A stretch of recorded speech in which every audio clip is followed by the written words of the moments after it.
మీ family future కు safe investment అంటే లాండోరా the valley, కంది, హైదరాబాద్. దేశవ్యాప్తంగా ఇప్పుడు అన్ని రాజకీయ పార్టీలు జాతీయ స్థాయిలోనే కాకుండా రాష్ట్ర స్థాయిలో కూడా డీలిమిటేషన్ గురించి ఇప్పుడు ఒకటే చర్చ. దీనివల్ల కలిగేటువంటి ప్రయోజనాలు నష్టాల గురించి అన్ని పార్టీలు తలమునుకులై ఉన్నాయి. నిజంగా డీలిమిటేషన్ జరిగితే మన రాష్ట్రాలకు అలాగే సౌత్ స్టేట్స్కు నష్టం ఉంటుందా? దీన్ని కేంద్రం ఏ విధంగా తిప్పికొట్టేటువంటి అవకాశం ఉంది? ఓవరాల్గా దీని గురించి డీటెయిల్గా డిస్కస్ చేద్దాం. మనతో పాటు ప్రముఖ అనలిస్ట్ నాగార్జున రెడ్డి గారు. సార్ నమస్తే. నమస్తే. పార్లమెంట్లో డీలిమిటేషన్ సంబంధించిన బిల్ అయితే వేగిపోయింది. ప్రజెంట్ అయితే అన్ని రాజకీయ పార్టీలు దీనివల్ల ప్లస్ ఏంటి మైనస్ ఏంటి, ఆశావాహులు అయితే మాత్రం లిస్ట్ ఆల్రెడీ పెద్ద లిస్టే వచ్చేసింది అన్ని రాష్ట్రాల్లో. ఎందుకంటే ఎమ్మెల్యే సీట్లు పెరగబోతున్నాయి, ఎంపీ సీట్లు పెరగబోతున్నాయి. కాబట్టి వాళ్ళ కుటుంబ సభ్యులకో, వారసులకో, లేకపోతే వాళ్ళ సన్నిహితులకో, అనుచరులకో ఆ టికెట్లు రెడీ కూడా చేసుకునే పనిలో పడిపోయారు. ఓవరాల్గా ఏం జరగబోతుంది? పాయింట్ నెంబర్ 1 చెప్తున్నా. భారత రాజ్యాంగం ప్రకారము 10 సంవత్సరాలకు ఒకసారి జనాభా లెక్కలు తీయాలి. 2011లో తీసాము, 2021లో తీసి ఉండాలి. కరోనా మూలకంగా, కోవిడ్ మూలకంగా మనం తీయలేదు. ప్రపంచవ్యాప్తంగా అందరూ ఇబ్బంది పడ్డారు, మనకు తెలిసిన వ్యవహారం ఒకటి మర్చిపోదాం. కానీ కోవిడ్ అయిపోయిన తర్వాత 2022లో కానీ 2023లో కానీ చేసి ఉండొచ్చు, కానీ చెయ్యలేదు. ఇది ప్రధానంగా ఫస్ట్ మిస్టేక్. ఎప్పటికైనా సరే చేయాల్సిందే. జనాభా లెక్క తేలితే కానీ నియోజకవర్గాల సంఖ్య తేలదు. దానికి దీనికి లింక్ ఉంటుంది. నియోజకవర్గాలను నిర్ణయించాలి అంటే జనాభా లెక్క తేలాలి, జనాభా లెక్క తేలాలి అంటే చేయాలి. ఇప్పుడు మొదలుపెట్టాం. ఇప్పుడు మొదలు పెడితే రేపు 2027కి అది కంప్లీట్ అవుతుంది. ఇది భారత రాజ్యాంగం ప్రకారము మ్యాండేటరీగా తప్పనిసరిగా చేయవలసిన పనే.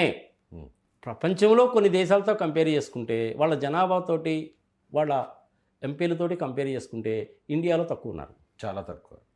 140 కోట్ల జనాభా ఉన్నటువంటి చైనాలో 3000 మంది ఉంటారు. I think as on today 2997 మందే ఉన్నట్టున్నారు, సబ్జెక్ట్ టు కరెక్షన్. 33 కోట్ల జనాభా ఉన్నటువంటి అమెరికా. పొద్దున్నేసి మనం అమెరికా అంటాంగా, అమెరికాలో 33 కోట్ల జనాభా ఉంది, 535 మంది ఉంటారు.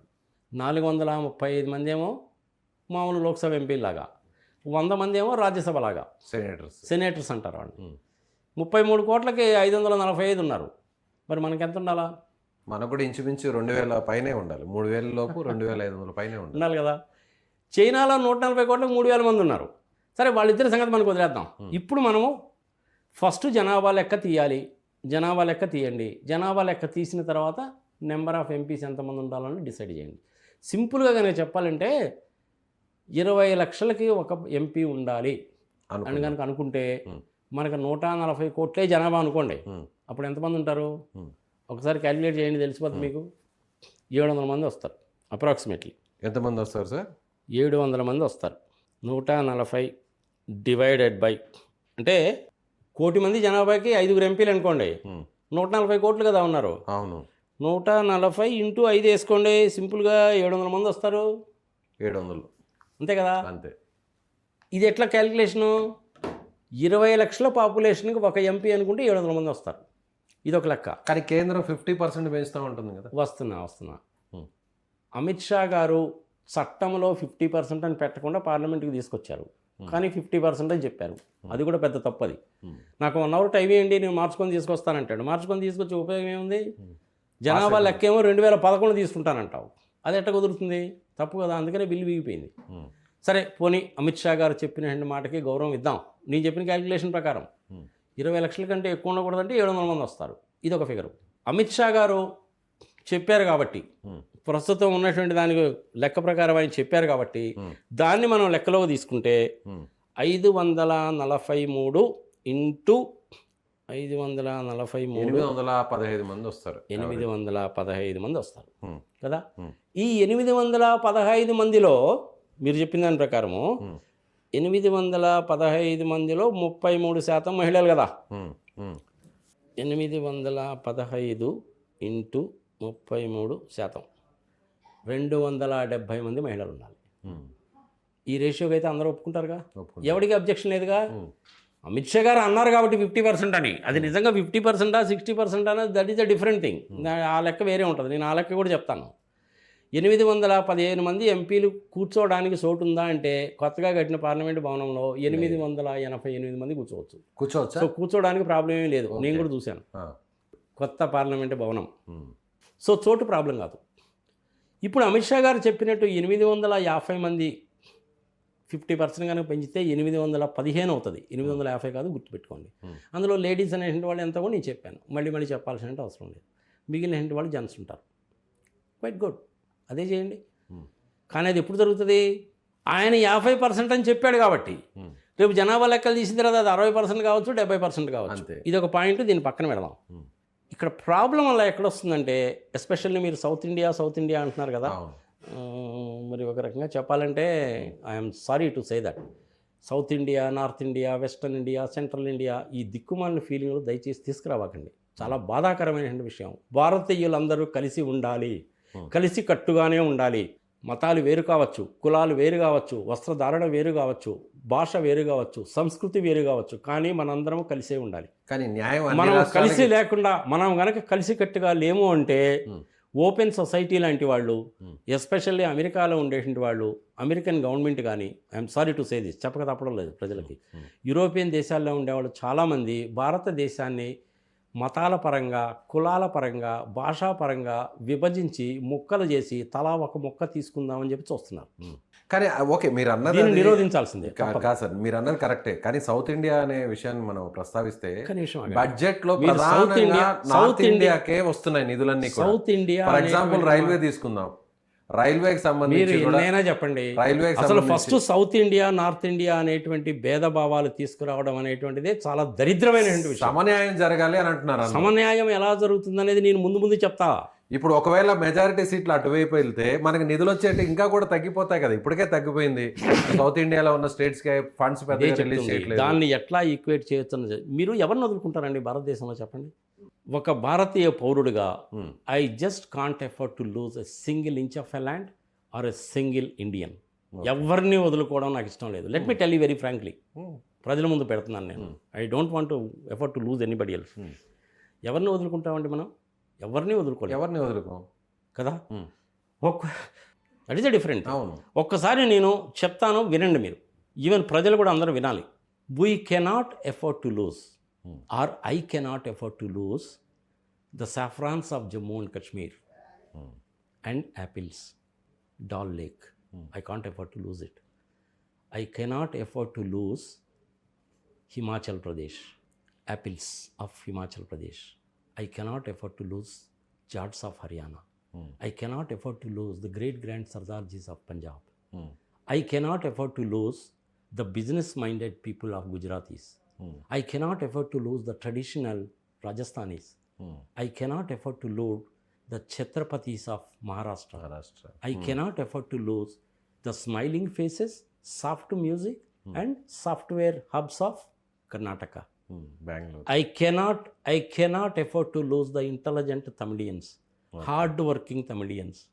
I cannot afford to lose the God's own land of Kerala. I cannot afford to lose the food givers to the nation, chilies givers to the nation, cotton givers to the nation of Andhra Pradesh. I cannot afford to lose the pharmaceutical industry and software and the traditions of Telangana. I cannot afford to lose the innocent Orients. I cannot afford to lose the great grand tigers of Bengal. I cannot afford to lose the 7 small sisters of northeastern states. I cannot afford to lose the great grand people, or once upon a time highly educated people of Bihar and as well as the Jharkhand, of course now divided. I cannot afford to lose the Rama Mandir and Kasi Vishweshwara of UP. I cannot afford to lose the Jharkhand also. Madhya Pradesh kuda marchipoyaru. I cannot afford to lose the middleman of Madhya Pradesh. I cannot even afford to lose the Nicobar, Andaman Nicobar, and Delhi, Punjab. I cannot afford to lose even Goa, Daman and Goa. Being a citizen of India, this is our my description. Yes, I don't want to afford to loose any one of these people. ఎవరైనా మనం అందరము కలిసి ఉండవలసినదే. ఉండాల్సిందే. కలిసి ఉండకపోతే ప్రపంచము మనల్ని ముక్కలు చెక్కలుగా చేసి తలా ఒక ముక్క తీసుకుందామని చెప్పి అనుకుంటున్నారు. ఆ ఉద్దేశాన్ని మనం ఎప్పుడూ కూడాను ప్రపంచంలో ఎవరికి కూడాను కలిగించకూడదు. ఇక సౌత్ ఇండియా నార్త్ ఇండియా అనేది మర్చిపో. ఈ సౌత్ ఇండియా నార్త్ ఇండియా అనేటువంటిది ఎందుకు అనుకుంటున్నాం మనం? సౌత్ ఇండియా నార్త్ ఇండియాలో హిందీ మాట్లాడే వాళ్ళు ఎక్కువ ఉన్నారు కాబట్టి సౌత్ ఇండియా నార్త్ ఇండియా అంటున్నాం. కానీ యాక్చువల్గా ఈ సౌత్ ఇండియా నార్త్ ఇండియా అనే డివిజన్ తీసుకురావడం అనేటువంటిదే దరిద్ర డివిజన్ ఇది. ఒకప్పుడు నేషనల్ పవర్ గ్రిడ్ మనకు లేదు. నేషనల్ పవర్ గ్రిడ్ లేనప్పుడు ఏం చేశారు? Southern grid, western grid, eastern grid, northern grid, central grid అని 5 గ్రిడ్స్ ఉండేవి. ఇప్పుడు ఆ 5 గ్రిడ్స్ని కూడా అనుసంధానం చేసేసారు. జమ్మూ కాశ్మీర్లో కనుక కరెంట్ కనుక తయారైందంటే మనం తెలంగాణలో కొనుక్కోవచ్చు, కల్పకంలో తీసుకెళ్ళి బెంగాల్లో కొనుక్కోవచ్చు. ఇది ఇంటిగ్రేషన్ అంటే. National power grid, national water grid, national telecom grid, national railways, ఇవన్నీ కూడా నేషనల్ థింగ్సేగా. ఇక టెండౌట్ సౌత్ ఇండియా నార్త్ ఇండియా ఎక్కడుంది? కానీ కష్టం ఒకటిది, లాభం ఒకటి లాగా మారింది కదా. అదిగో ఇదే కష్టం ఒకటిది లాభం ఒకటిదిగా మారింది అని చెప్పి అనుకోవాకండి. మీకు అది తప్పది. దేశానికి సౌత్ ఇండియా నుంచి కాంట్రిబ్యూషన్ ఎక్కువగా ఉంది. ఒక తల్లికి 4 కొడుకులుంటే అందరూ ఒకే రకంగా ఉంటారా? ఉండరు. భారత మాతను తీసుకుందాం, ఒకే రకంగా ఉంటారా? కష్టపడేవాడికి కూడా న్యాయం దక్కాలి కదా. అది జరగాలి. కష్టపడేవాడికి న్యాయం జరగాలి. అలాగని చెప్పి ఐడియల్గా ఉండేటువంటి అన్న అలాగే వదిలేసామనుకో, వాడు అలాగే నాశనం అయిపోతాడు. మరి అందరినీ కూడా సమానంగా చూడాలి. ఎప్పుడైతే 1972వ సంవత్సరంలో సమయ సందర్భం వచ్చింది కాబట్టి చెప్తున్నాను. 1972వ సంవత్సరంలో కుటుంబ నియంత్రణ అనేటువంటిది వచ్చిందో నార్త్ ఇండియాలో సౌత్ ఇండియాలో పాపులేషన్ అనేటువంటి తగ్గింది. తప్పడం లేదు. సౌత్ ఇండియా ప్రభుత్వం ఇచ్చిన సూచననే మనం ఫాలో అయ్యాం. అంతే. ఏమైంది? అక్కడ ఫాలో కాలేదు. ఇప్పుడు నేను మీకు ఆ లెక్క చెప్తాను. ఒకసారి జనాలు కూడాను గమనించండి పాపులేషన్ అనేది ఎలా ఉందో. ఆంధ్రప్రదేశ్లో ఇప్పుడు పాపులేషన్ 5,33,00,000 అప్రాక్సిమేట్లీ. తెలంగాణ 3.86, తమిళనాడు 7,76,00,000, కర్ణాటక 6,50,00,000, ఉత్తరప్రదేశ్ 24 కోట్లు హైయెస్ట్ పాపులేషన్, బీహారు 13 కోట్ల చిల్లర, జార్ఖండ్ 3.29 కోట్లు, Madhya Pradesh 8,66,00,000, Rajasthan 6,85,00,000, the great grand Sardarjis 2,77,00,000, Punjab, Maharashtra 13,40,00,000, Kerala 3,59,00,000, Orissa 4,60,00,000. ఇది పాపులేషన్ వైజ్ కదా.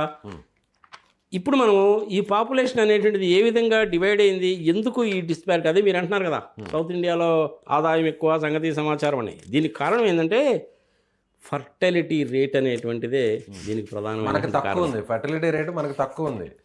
అదే ఇప్పుడు ప్రజలకు తెలియాలి కాబట్టి నేను ఆ ఫర్టిలిటీ రేట్ కూడా చెప్తాను. యావరేజ్ ఫర్టిలిటీ రేట్ అనేటువంటిది 1.9% యావరేజ్ దేశం మొత్తం మీద. యావరేజ్ దేశం మొత్తం మీద. కానీ రీప్లేస్మెంట్ రేట్ ఎంత ఉండాలంటే 2.1 ఉండాలి.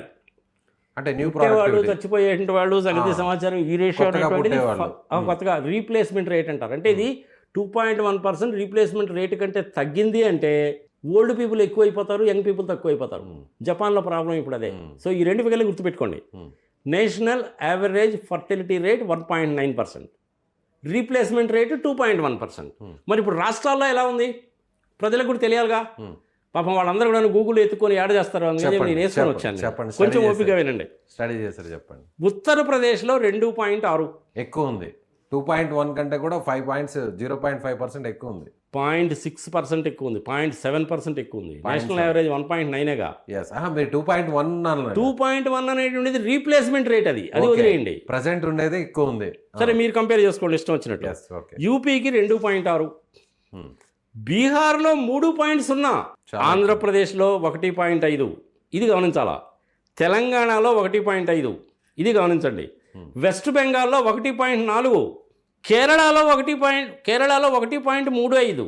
ఆంధ్రప్రదేశ్ తెలంగాణ ఇంకొకసారి చెప్పండి. ఆంధ్రప్రదేశ్లో 1.5, తెలంగాణలో కూడా 1.5. ఓకే 1.5, 1.5. వెస్ట్ బెంగాల్లో 1.4, కేరళలో 1.4, మహారాష్ట్రలో కూడా 1.4. తక్కువే ఉన్నాయి అన్నిట్లో. మధ్యప్రదేశ్లో 2.6 ఉంది, రాజస్థాన్లో 2.0 ఉంది. దీని మూలంగా ఏమైంది మీకు? ఆంధ్రప్రదేశ్, తెలంగాణ, తమిళనాడు, కేరళ, మహారాష్ట్ర, కర్ణాటకలో కూడా 1.6 ఉంది. తక్కువే ఉంది. వెస్ట్ బెంగాల్లో కూడా 1.4 ఉంది. కుటుంబ నియంత్రణ అమలు చేయడం మూలకంగా చిన్న కుటుంబము, చింతలు లేని కుటుంబము అనే దాన్ని అమలు చేయడం మూలకంగా గవర్నమెంట్ ఇది చక్కగా పాటించడం మూలకంగా ఇక్కడ అంతా కూడాను 1.5, 1.4 వచ్చింది. కానీ మీకు అక్కడ ఉత్తరప్రదేశ్లో 2.6, బీహార్లో 3.0, మధ్యప్రదేశ్లో 2.6. అప్పుడు ఏమైంది? జనాభా రాష్ట్రాల్లో పెరగడంలా. ఆల్రెడీ అక్కడ ఇప్పటికే జనాభా ఎక్కువ ఉంది. అవును. సో పార్లమెంటు సంఖ్య, లోక్సభ స్థానాల సంఖ్య కూడా అక్కడ ఎక్కువగా ఉంది ఉత్తరప్రదేశ్. ఇది ఫర్టిలిటీ రేట్, ఇది రైట్. ఇంతవరకు అయితే మీకు క్లారిటీ వచ్చింది కదా. ఓకే. అదేవిధంగా ఇంకొక చిన్న లెక్క కనుక తీసుకుంటే మనం అసలు సౌత్ ఇండియా అంటే ఏంటి? దేన్ని మీరు సౌత్ ఇండియా అంటున్నారు?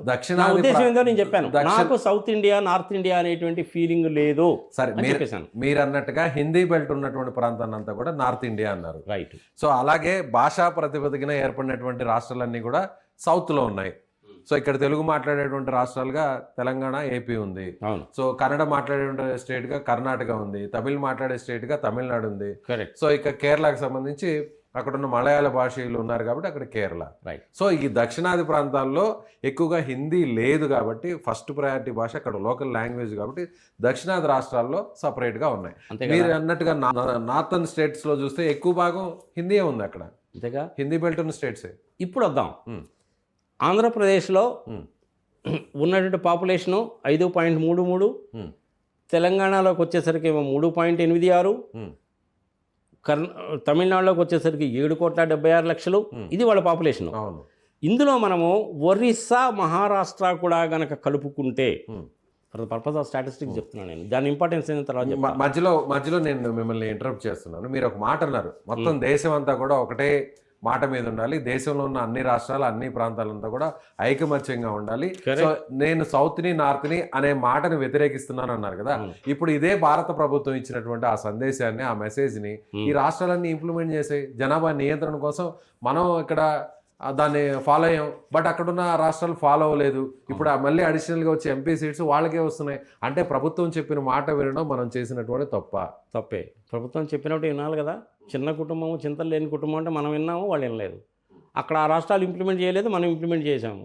అందుకని 50 సంవత్సరాలు ఏమైంది, పాపులేషన్లో చాలా వేరియేషన్ వచ్చింది. అదే చిన్న కుటుంబం, చింతలేని కుటుంబం తప్ప. ఇప్పుడు అదే ఆంధ్రప్రదేశ్, తెలంగాణ, తమిళనాడు, కర్ణాటక, కేరళ, ఒరిస్సా, మహారాష్ట్ర, వీటిని మాత్రమే నేను ఎందుకు తీసుకుంటున్నాను అనేసి అంటే, ఫర్టిలిటీ రేట్ అనేటువంటిది ఈ రాష్ట్రాల్లో తక్కువ ఉంది. ఈ రాష్ట్రాల పాపులేషన్ ఇప్పుడు ఎంత ఉంది అంటే 45,34,00,000 పాపులేషన్. ఇది గుర్తుపెట్టుకోవాలి, ఈ ఫిగర్ గుర్తుపెట్టుకోవాలి. 45,34,00,000 ఒరిస్సా, మహారాష్ట్రతో సహా కలిపి. ఇటుపక్క నార్త్ ఇండియా, మీరు అంటున్నాడు నార్త్ ఇండియా బెల్ట్ ఏదైనా తీసుకుంటే, ఉత్తరప్రదేశ్ 24 కోట్లు, బీహార్ 13,30,00,000, జార్ఖండ్ 3,29,00,000, ఎంపీ 8,66,00,000, రాజస్థాన్ 6,85,00,000, జమ్మూ కాశ్మీర్ 1,25,00,000, రాజస్థాన్ 7.45 కోట్లు. మరి అదేవిధంగా హిమాచల్ ప్రదేశ్ ఎట్సెట్రా ఉన్నాయి కదా, వాటిల్ని కూడా కలుపుకొని ఇంచుమించుగా 4,50,00,000 పాపులేషన్ ఉన్నటువంటి 7 రాష్ట్రాలు ఉన్నాయి, ఈశాన్య రాష్ట్రాలు. అవన్నీ కలుపుకుంటే అదంతా నార్త్ ఇండియా కిందకే వస్తుందిగా. సో 140 కోట్ల పాపులేషన్లో మహారాష్ట్ర, ఒరిస్సాతో సహా కలిపి 45 కోట్లు కనుక తీసేస్తే మిగిలిందంతా దగ్గర 95 కోట్లు అక్కడే ఉంది కదా. చూద్దాం, అది కూడా ఎందుకో ప్రజలకు తెలుస్తుందిగా. 140 మైనస్ 45 కోట్లు తీసేద్దాం, ఎంతో 95 కోట్లు పాపులేషన్గా. ఇప్పుడు నువ్వు ఎంపీలను కనుక ఇదే రేషియోలో కనుక డివైడ్ చేస్తే సౌత్ ఇండియాకి తక్కువ అవుతుంది, డెఫినెట్గా నార్త్ ఇండియాకి ఎక్కువ అవుతుంది.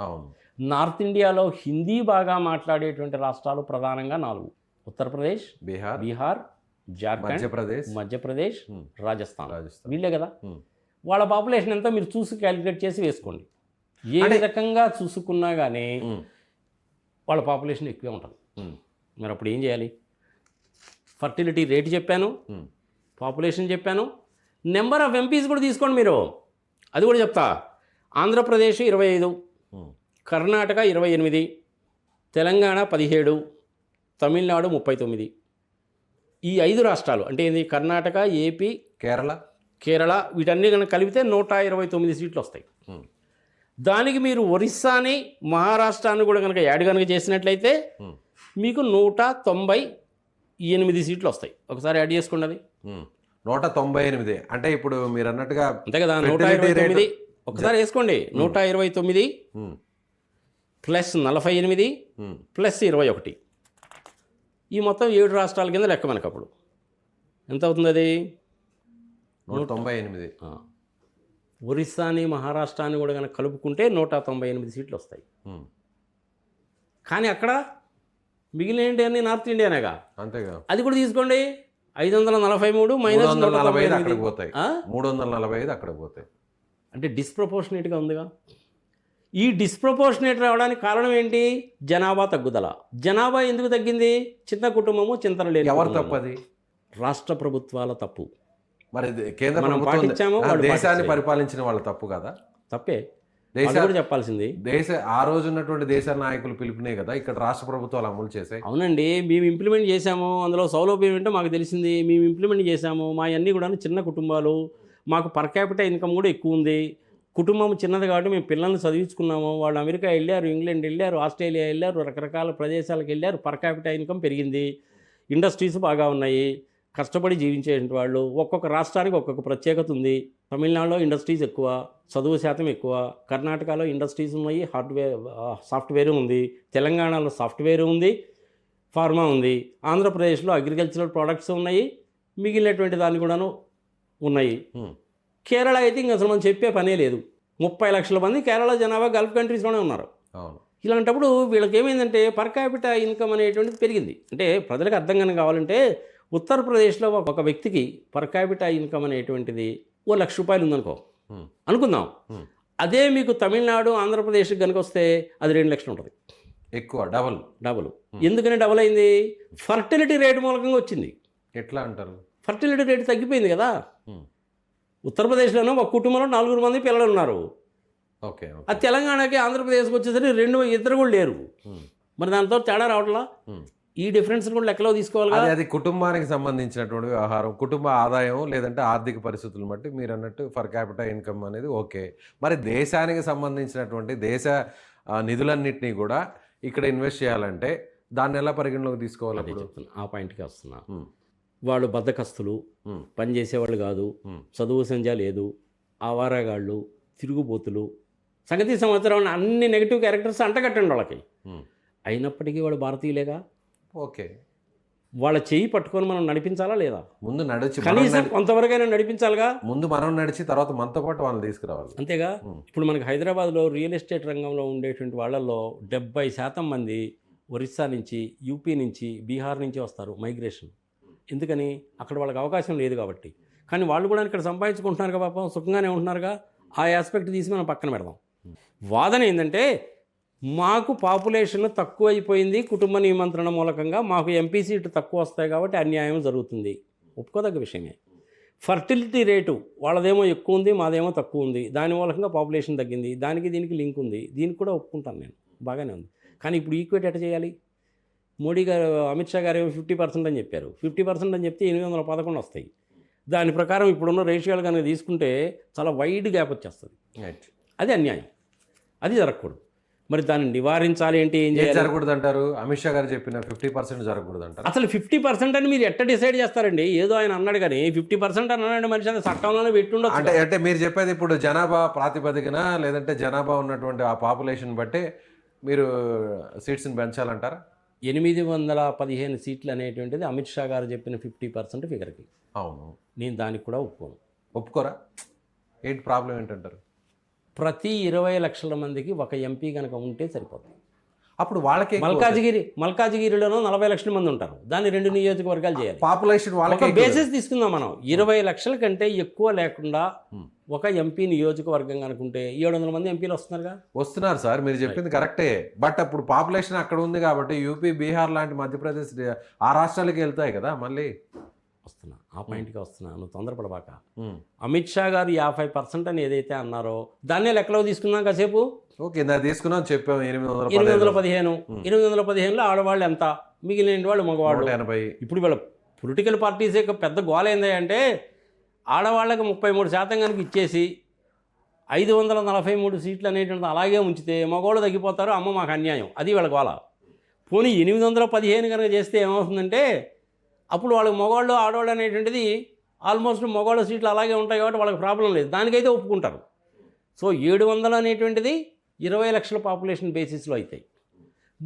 అమిత్ షా గారు చెప్పింది 50% కాబట్టి దాన్నే తీసుకుందాం మనం ఫర్ ద టైం బీయింగ్. ఇది అయ్యేది కాదు, చచ్చేది కదా అంత. సో కంక్లూడ్ చేద్దాం. మీరు మీరు No, no, ఏ conclude డెసిషన్ చేసేటువంటి- ఒప్పుకుంటారు? ఏ డెసిషన్ ఒప్పుకుంటారు? 50% చెప్పినటువంటి ఆ డెసిషన్ ఒప్పుకుంటారా? అమిత్ షా చెప్పినటువంటి మాట ఇప్పుడు ఎక్కడైతే ఏ రాష్ట్రాలకైతే ఉన్న సంఖ్య ఉందో ఎంపీల సంఖ్య, ఆ సంఖ్యను ఆ రాష్ట్రాల్లో ఉన్న దాన్ని బట్టి 50% పెంచుతాం, దీంట్లో అసలు ఎలాంటి గొడవ లేదు అనేది ఆయన చెప్పారు, పార్లమెంట్లో కూడా చెప్పారు. సో మీరేమంటున్నారు? జనాభా లెక్కల ప్రకారం, జనాభా దామాషా ప్రకారం ఎక్కడైతే 20 లక్షలకు సంబంధించినటువంటి వ్యక్తులు ఉంటారో, జనాభా ఉంటారో, వాళ్ళకు ఒక ఎంపీ చొప్పున ఇవ్వాలి, అట్లా ఎన్ని సీట్స్ అలకేట్ అవుతాయో అట్లా రాష్ట్రాలకు విభజించాలని మీరు అంటారు. అవును, సో మీరు రెండో దాని మీదే ఉంటారు. ఉంటాను. సో దీనివల్ల దక్షిణాది రాష్ట్రాలకి నష్టం జరగదు అనేది మీరు చెప్తున్నటువంటి అభిప్రాయం. డెఫినెట్గా జరుగుద్ది. ఈవెన్ దెన్ దక్షిణ రాష్ట్రాలకి నెంబర్ ఆఫ్ ఎంపీస్ తక్కువ అవుతారు, రిప్రజెంటేషన్ తక్కువ ఉంటుంది. ఇక్కడ ప్రజలు చూడాల్సింది ఏంటంటే అమిత్ షా గారు 7.2%, అది 7.5% అయింది. ఉత్తరప్రదేశ్లో 14% అది తగ్గింది అని చెప్పారు. కానీ పర్సంటేజ్లో తీసుకోకూడదు. ఇక్కడ ప్రజలు గమనించాల్సింది పర్సంటేజ్లు కాదు. ఇక్కడ స్టాటిస్టిక్స్లో ఒకసారి ఇక్కడే పప్పులో కాలేస్తాం మనం. అబ్సల్యూట్ ఫిగర్స్ తీసుకోవాలి, అది ఇంపార్టెంట్. అమిత్ షా గారు అన్నట్టుగా 50% కనుక పెంచితే 815 సీట్లు అవుతాయా లేదా? అవుతాయి కదా. ఆ 815 సీట్లలో కూడాను నువ్వు కనుక ఇప్పుడున్నటువంటి రేషియో ప్రకారం కనుక డివైడ్ చేస్తే సౌత్ ఇండియా వాళ్ళకి తక్కువ వస్తాయి. అవును, సౌత్ ఇండియా వాళ్ళకి నేను చెప్పాను కదా, అదే ఆంధ్రప్రదేశ్, కాదు. తెలంగాణ, మహారాష్ట్ర అంతా రాజకీయ కలిపితే రాజకీయ 198 పక్షాలని గోల వచ్చాయి. అదే కదా, విపక్షాల గోల కూడా అదే కదా, 198 కదా వస్తాయి. సరే, 50% కనుక పెంచితే ఎంత అవుతుంది? ఇదే 7 రాష్ట్రాలు తీసుకుందాం మనం. 50% కనుక పెంచితే ఎంత అవుతుంది? 119 సీట్లు ఎక్స్ట్రా వస్తాయి. అంటే ఇప్పుడు ఏంది, 198 ప్లస్ సమ్ పర్సంటేజ్. ఇందులో 50% ఒక రేషియో వస్తుంది. అప్పుడు కూడాను సౌత్ ఇండియన్ స్టేట్స్కి మీరు చెప్పినట్టుగా అన్యాయం జరుగుతుంది. మరి 60% తీసుకుంటే ఏమవుద్ది? 70% తీసుకుంటే ఏమైంది? 80% తీసుకుంటే ఏమైంది? ఆలోచిద్దాం. అది కూడా దాంతోపాటు పోలిస్తే కొంతవరకైనా కాంపన్సేట్ అవుద్ది కదా. కాంపెన్సేట్ అదే చెప్తున్నా. ఇప్పుడు సౌత్ ఇండియాలో ఉండేటువంటి స్టేట్స్ అంటే నేను చెప్పినటువంటి ఈ 7 రాష్ట్రాలు, ఒరిస్సా, మహారాష్ట్రతో సహా కలిపితే 60% అనేటువంటిది పెంచారనుకోండి, అనుకుందాం. For example, it is possible. Constitution అనేది మన ఇష్టం వచ్చినట్టు ఏమైనా చేసుకోవచ్చు. 60% కనుక ఈ రాష్ట్రాలకు కనుక పెంచితే 119 సీట్లు ఎక్స్ట్రా వస్తాయి. ఇప్పుడు ఉన్నటువంటి 198 సీట్లకి 119 సీట్లు యాడ్ చేసుకోండి, మీరు ఫిగర్ వచ్చేస్తుంది మీకు. 317 వస్తాయి. అది సంగతి. 317 వచ్చినాయి కదా. 815లో 317 తీసేయండి, మిగిలిన ఫిగర్ వస్తుంది 498. 60% తీసుకున్నారు, 70% తీసుకున్నారు అనుకోండి మీరు, 139 సీట్లు పెరుగుతాయి. ఈ 198కి 139 యాడ్ చేసుకోండి. 80% పెంచారనుకోండి, అది జరగదులేండి. నేను చెప్తున్నాను. ఓకే, మనం క్యాల్కులేషన్ ఓకే, పర్పస్ కోసం. కానీ అది 180% కనుక పెంచితే 158 సీట్లు వస్తాయి. అప్పుడు ఎంత అవుతుంది మీకు? అది ఫిగరు 356 అవుద్ది. 60 కనుక అయితే 317, 70 కనుక అయితే 337, 80% కనుక అయినట్టు 356 సీట్లు వస్తాయి ఈ 7 రాష్ట్రాలకి. సౌత్ ఇండియా అని మీరు ఏదైతే అంటున్నారో అది. నేను దాంట్లో మహారాష్ట్ర కూడాను, ఒరిస్సా కూడాను ఇంక్లూడ్ చేశాను కాబట్టి ఈక్వేట్ చేయడానికి. అప్పుడు మిగిలిన నార్త్ ఇండియాకి వస్తాయి. పర్సంటేజ్లో తీసుకుంటే 60% పెంచితే 37.3%, 70% పెంచితే 39.47%, 80% పెంచినప్పటికీ కూడాను 41.88% అవుతుంది సౌత్ ఇండియాకి. ఇది నథింగ్ బట్ 52 అనుకోండి, 42, 58 రేషియో అనుకోండి. ఇప్పుడు మన ఆంధ్రప్రదేశ్, తెలంగాణని విభజించినప్పుడు కూడాను 58 ఆంధ్రాకి, 42 అన్నారు కాబట్టి. సరే, నార్త్ ఇండియాలో కొంచెం ఎక్కువ ఉన్నా కానీ పాపులేషన్ ఎక్కువ ఉంది కాబట్టి ఉండొచ్చు.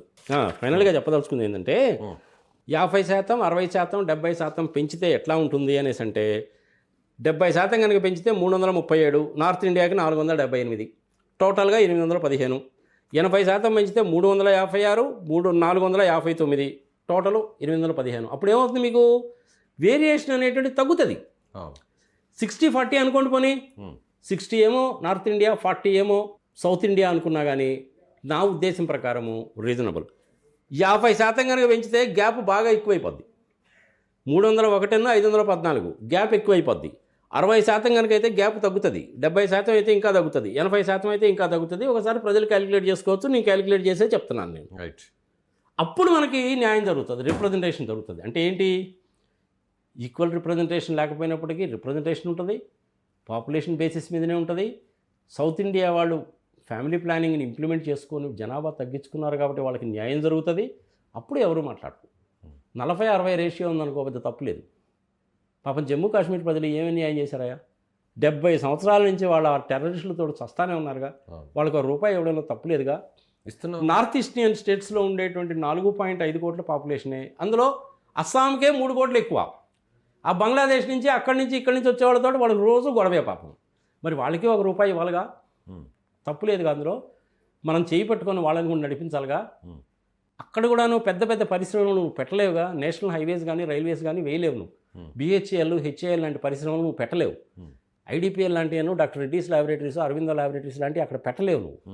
అంటే అక్కడ భౌగోళిక పరిస్థితులు, అక్కడ ఉన్నటువంటి ఎంప్లాయ్మెంట్ ఏంటంటే మనకి ఇండియాలో ఇన్ఫ్రాస్ట్రక్చర్ ఇవన్నీ కూడా పరిగణలోకి తీసుకొని ఎక్కడైనా కూడా ఈ పెట్టుబడులు అనేవి వస్తుంటాయి. మనకి వర్షాలు అనేటువంటిది కేరళలో మొదలవుతాయి. మేలో కేరళలో వర్షాలు పడితే మనకు జూన్లో ఆంధ్రప్రదేశ్, తెలంగాణలో ఇక్కడంతా వర్షాలు పడతాయి. అదేవిధంగా నార్త్ ఇండియాలో కూడా ఆ రాష్ట్రాలను కనుక వాతావరణాన్ని కనుక అక్కడ ఉండేటువంటి అటవీ సంపదని కనుక మనం పరిరక్షిస్తే నార్త్ ఇండియా వాళ్ళకి వర్షాలు వస్తాయి. కేరళలో ఉండేటువంటి దాన్ని కనుక పరిరక్షిస్తే ఆంధ్రప్రదేశ్లో ఉన్నటువంటి ఈ అటవీ సంపదని, కర్ణాటకలో ఉండేటువంటి అటవీ సంపదని కనుక పరిరక్షించుకుంటే కనీసము 26-27% భూభాగంలో 26-27% అటవులు కనుక ఉంటే దేశానికి ఎక్కడ కూడా వర్షానికి ప్రాబ్లం ఉండదు. ఇది కూడా ప్రజలు గమనించాలి. రైట్. ఎక్కువ గ్యాప్ ఉండకూడదు అనేటువంటిదే నా ఇంటెన్షన్. రైట్. 60-40 తీసుకోండి. అప్పుడు ఏం చేయాలి? రాజ్యాంగంలో 50% ఇంక్రీజ్, 50% ఇంక్రీజు నార్త్ ఇండియాలో ఉండేటువంటి స్టేట్స్కి 50% ఇంక్రీజ్ చేయండి. సౌత్ ఇండియాలో ఉండే స్టేట్స్కి 70% కానీ 80% కానీ ఇంక్రీజ్ చేయండి. అప్పుడు ఈక్వేట్ అవుతుంది. రైట్. మరి ఇది రాజ్యాంగంలో కుదురుతుందా? It is very well possible. Possible. ఏమి అమిత్ షా గారు 50% అని చెప్పారు కదా, ఏ బేసిస్ మీద చెప్పాడైనా? పాపులేషన్ బేసిస్ మీద ఏమైనా రాష్ట్రాలకు సంబంధించి చెప్పాడు? ఇప్పుడు ఆ బిల్ పాస్ అవ్వాలంటే ఆ రాష్ట్రాలకు సంబంధించినటువంటి ఎంపీల సంఖ్య వాళ్ళదే మెజారిటీ ఉంది కదా, అందుకు ఆ రాష్ట్రాలు ఒప్పుకుంటాయా? ఇప్పుడు సౌత్ ఇండియాలో మీరు అన్నట్టుగా ఈ 5 రాష్ట్రాలతో పాటుగా మీరు చెప్పినట్టుగా జనాభా నియంత్రణ పాటించిన మహారాష్ట్ర కానీ ఒడిశా కలుపుకొని 7కి 70% ఇచ్చి మిగిలిన రాష్ట్రాలన్నింటికి 50% అని అంటే వాళ్ళది అక్కడ మెజారిటీ ఉంది కదా. కూడా వాళ్ళది మెజారిటీ ఉంటుందిగా. అసలు బిల్ పాస్ అవ్వాలంటే ఓటింగ్ జరగాలి కదా. ఓటింగ్ జరగాలంటే కూడా ఎవరిది ఎక్కువ మెజారిటీ ఉంటుందో వాళ్ళు వేస్తేనే కదా ఓట్లు వస్తాయి. దానికి నార్త్ ఇండియా వాళ్ళు యూపీలో కానీ, బీహార్లో కానీ, వెస్ట్ బెంగాల్ కానీ వాళ్ళు ఒప్పుకోరు అని అయితే మటు నేను అనుకోవడం. ఎందుకంటే నీకు చూద్దాం, బ్లేటెంట్గా 40-60 చూపిస్తున్నావు. వాళ్ళు ఒప్పుకుంటారు. అబ్బో మందే 20% ఎక్కువ ఉంది కదా అనుకుంటారు. నాకు తెలిసినంత వరకు వాళ్ళు ఒప్పుకుంటారు. సౌత్ ఇండియాలో ఇంక్లూడింగ్ మహారాష్ట్ర అండ్ ఒరిస్సాతో పాటు కలిపి 70% కానీ 80% కానీ పార్లమెంటు సీట్స్ని ఇంక్రీజ్ చేసి నార్త్ ఇండియాలో ఉండేటువంటి వాళ్ళందరికీ 50% కనుక ఇంక్రీజ్ చేస్తే ఏది ఈ వితిన్ 8-15 లోపలే కుదురుతుంది. లేదా నేను ఇంకో ఫార్ములా చెప్పాను, 20 లక్షలకి పాపులేషన్కి 1:700 అవుద్ది. ఇట్ట కనుక అయితే 815 అవుద్ది. ఖర్చు విషయంకి వస్తే అది పెద్ద ఖర్చు కాదు. వాళ్ళ మీద పెట్టేయడం పెద్ద ఖర్చు కాదు. చూద్దాం. ఇవన్నీ కాకుండా నా 3వ ప్రతిపాదన 700 చెప్పాను, 815 చెప్పాను, 60%, 70%, 80% ఫ్యామిలీ ప్లానింగ్ పాటించినందుకు న్యాయం చేయండి అని చెప్పాను. సౌత్ ఇండియా నుంచి ఇన్కమ్ ఎక్కువ వస్తుందని మీరు అన్నారు, ఆ మాట వాస్తవమే. కానీ ఆ ఇన్కంలో నుంచి ఉత్తరప్రదేశ్ వాళ్ళకి, బీహార్ వాళ్ళకి ₹1 ఇద్దామంటారా నేను? మరి నేను ఒప్పుకున్నప్పుడు వాళ్ళు కూడా ఒప్పుకుంటారుగా. రూపాయి ఇవ్వడం వేరు, మొత్తం రూపాయి ఉన్న బడ్జెట్ అంతా వాళ్ళే తీసుకోవడం వేరు కదా. అట్లా తప్పు. బడ్జెట్ అంతా వాళ్ళే ఎక్కడ తీసుకున్నారు, తప్పు. ప్రధానంగా వచ్చే రైలు ప్రాజెక్టులు కానీ ఆంధ్రప్రదేశ్కి మనం ఇచ్చేటువంటి ₹100 ఆంధ్రప్రదేశ్కి ₹4.50 ఏమి వస్తుంది. కేరళ వాళ్ళకైతే ఇంకా తక్కువ వస్తుంది. కానీ ఉత్తరప్రదేశ్ వాళ్ళకి డిస్కస్ చేద్దాం. ఉత్తరప్రదేశ్ వాళ్ళకి ₹18, బీహార్ వాళ్ళకి ₹13 వస్తుంది. అయినా కానీ మనం కాదని లేదుగా. ఇది కాకుండా ఇంకొక ప్రతిపాదన కూడా పెడతాను నేను. ప్రజలు ఆలోచించండి. ప్రపోర్షనల్ రిప్రజెంటేటివ్ గవర్నమెంట్స్ని పెట్టండి. ఇంకప్పుడు జనాభాతోటి కానీ, అపోజిషన్ పార్టీ అని కానీ, జనాభా అని కానీ, నెంబర్ ఆఫ్ ఎంపీ సీట్స్ అని కానీ ఏమీ ఉండవు. పాపులేషన్ని తీసుకోండి, 20 లక్షలు తీసుకోండి, లేదంటే 815 తీసుకోండి, 700 సీట్లో 800 సీట్లో తీసుకోండి, కుదురుతుంది. ప్రపోర్షనల్ రిప్రజెంటేటివ్ గవర్నమెంట్ పెట్టండి. అసలు ఇంకే ప్రాబ్లమ్స్ అన్నీ ఉండదు, దరిద్రం వదిలిపోద్ది. భారత రాజ్యాంగం ప్రకారం ప్రపోర్షనల్ రిప్రజెంటేటివ్ గవర్నమెంట్ పెట్టచ్చు. ప్రపంచంలో కనీసం ఒక 80 దేశాల్లో ఈ ప్రపోర్షనల్ రిప్రజెంటేటివ్ గవర్నమెంట్ ఉంది. ప్రపోర్షనల్ రిప్రజెంటేటివ్ గవర్నమెంట్ అంటే ఏంటి? అక్కడ అపోజిషన్ పార్టీ అన్న అధికారంలో ఉండే పార్టీ ఉండదు. అది ఓడిపోయినటువంటి వాడికి మనలాంటి ప్రజాస్వామ్య దేశంలో అది సాధ్యపడుతుంది అంటారా? ఎవ్రీథింగ్ మన చేతిలోనే చూద్దాం. ఉంది, అది మన ఇంకో- రాజ్యాంగంలోనే ఉంది సార్. మూడో అది పాయింట్ గురించి ప్రపంచంలో చాలా దేశాల్లో ఉంది, ప్రజలకు కూడా తెలియాలి కాబట్టి చెప్తా ఒకసారి ఎన్ని దేశాల్లో ఉందో. బాగా అభివృద్ధి చెందిన దేశాల్లో ఉంది. Belgium, Norway, Finland, Sweden, Switzerland, Denmark, Lithuania, Germany, Austria, Spain, Ireland, Poland, జెక్ రిపబ్లిక్, స్కాట్లాండ్, వీటన్నిటిలో కూడాను ప్రపోర్షనల్ రిప్రజెంటేటివ్ గవర్నమెంట్ ఉంది. ఇప్పుడు మా అక్కయ్య కొడుకున్నాడు గుజ్జుల రవీంద్ర అని, వాడు ఎప్పుడో జర్మనీ వెళ్ళిపోయాడు, జర్మన్ సిటిజన్ అయిపోయాడు, అంతకుముందు గవర్నమెంట్లో ఉన్నాడు, ఇప్పుడు అపోజిషన్ దాంట్లో ఉన్నాడు, కానీ వాడికి ఈక్వల్ రైట్ ఉందాడా.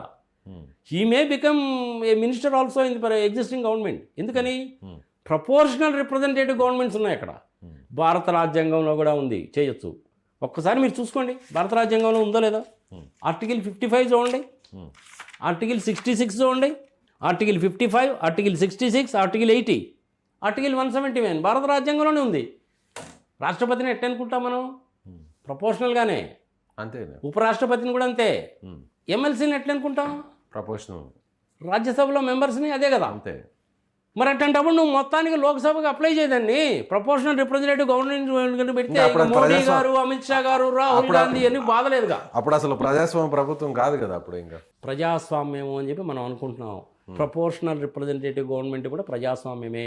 ప్రజల ద్వారా ఎన్నుకున్నటువంటి ఎంపీలు, ఎమ్మెల్సీలే. ప్రజాస్వామ్యం ఉందా లేదా?